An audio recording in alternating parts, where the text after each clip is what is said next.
Damn, 13 weeks go by way too fast.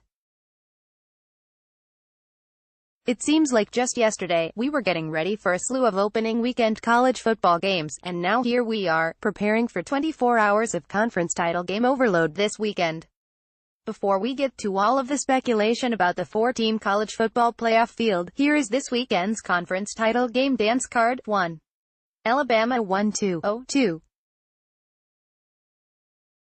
Clemson 1-2-0-3. Notre Dame 1-2-0-4. Georgia 1-1-1-5. Oklahoma 1-1-1-6. Ohio State 1-1-1-7. Michigan 1-0-2-8. UCF 1-1-0-9. Florida 9-3-1-0.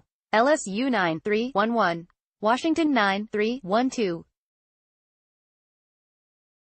Penn State 9-3-1-3. Washington State 1-0-2-1-4. Texas 9-3-1-5. Kentucky 9-3-1-6. West Virginia 8-3-1-7. Utah 9-3-1-8. Mississippi State 8-4-1-9. Texas A. Northwestern 8-4-2-2. Boise State 1-0-2-2-3. Iowa State 7-4-2-4. Missouri 8-4-2-5.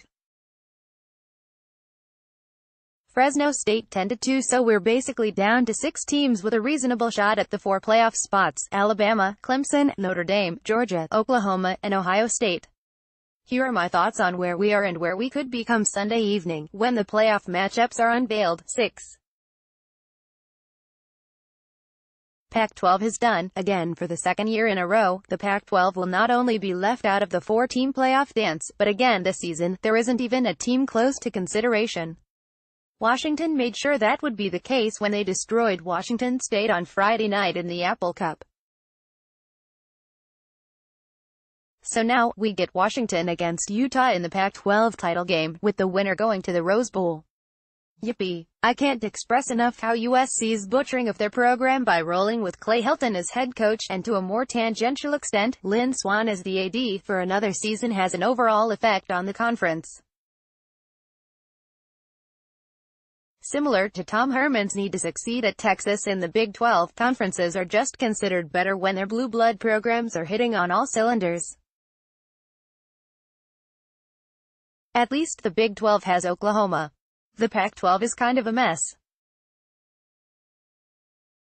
5. McKenzie Milton's injury basically eliminates any UCF Cinderella story. On Friday morning, I laid out a scenario under which UCF, ranked 9th at the time, could at least start a spirited debate about their possible inclusion in the 4-team playoff. In short, it essentially involved the top 3 undefeated teams winning out, and UCF's campaign being built on the committee taking the 4th undefeated over any 2-loss Power 5 schools. Actually, it's setting up not completely terribly for that to happen. Fly in the ointment, Ohio State would need to lose to Northwestern, but the Buckeyes have let lesser teams than the Wildcats hang around, or even beat them. However, the gruesome season-ending injury to UCF QB McKenzie Milton ends any discussion of UCFA's viable for the playoff. The committee takes significant injuries into account when assessing teams, and no player is more valuable to his team than Milton. For context, know that UCF is just a 3.5-point favorite on their home field against Memphis on Saturday, which means on a neutral field, odds makers basically see them as evenly matched. So yeah, a team that is Memphis equal ain't making the playoff. For Notre Dame is the one school that can sit back and watch.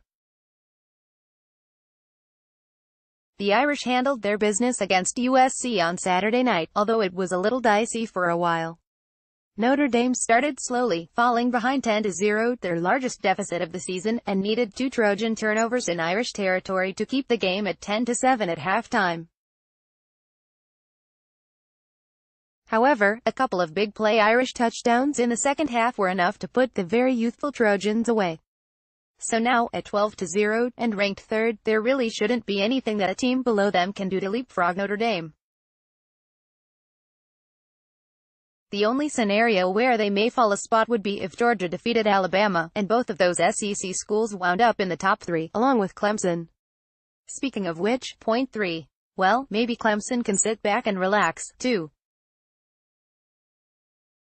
The Tigers play unranked Pitt in the ACC title game, which says all you need to know about the state of the ACC. It's Clemson and a bunch of nothing.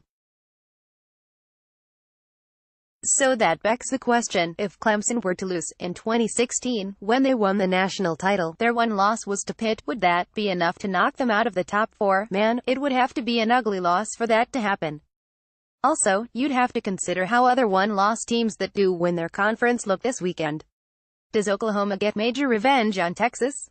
Does Ohio State pull a classic Buckeye move and hang 50 on Northwestern? I doubt we will need to concern ourselves with this, but Clemson losing would be the true holy %T moment that would really have the committee guzzling coffee on Saturday night.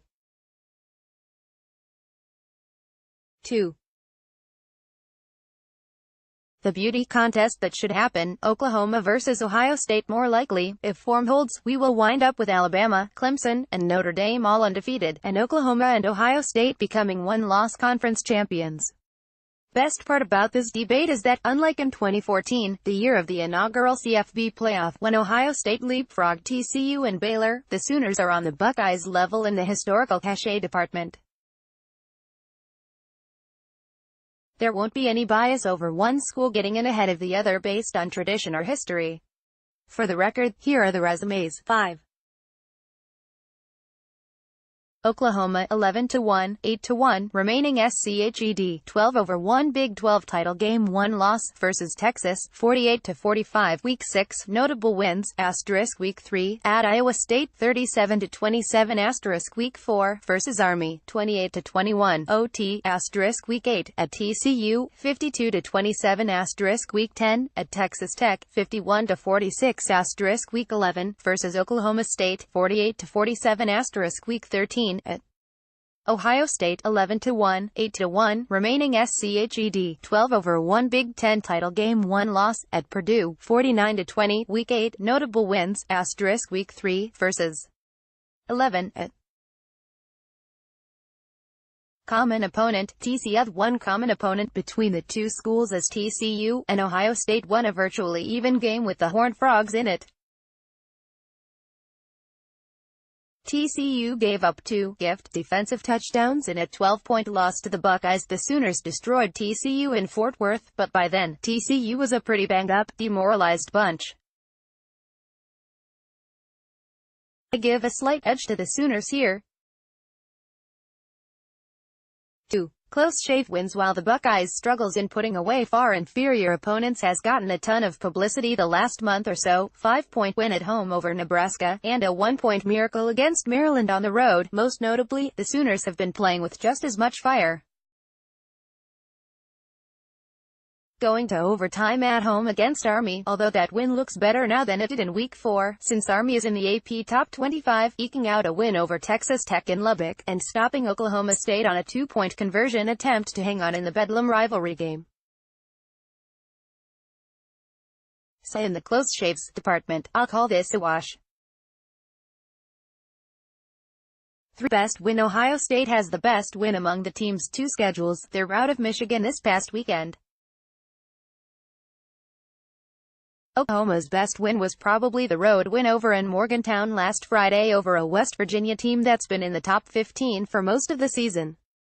Shade above slight edge to the Buckeyes in the best win category. For the one loss, this is the difference maker for me. Oklahoma lost to a Texas team that enters the Big 12 title game in the top 10 in the country. They lost by 3 on a neutral field, on a last-second field goal.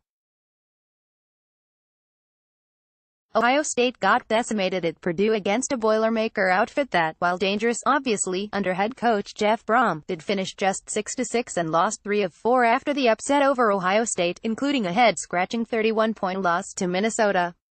Massive edge to the Sooners in this category. Verdict: stylistically, these two teams are very similar, and that any hope they'd have in beating Alabama, I'd give Oklahoma more than a puncher's chance. Ohio State a little less than that, lies in their explosive offenses.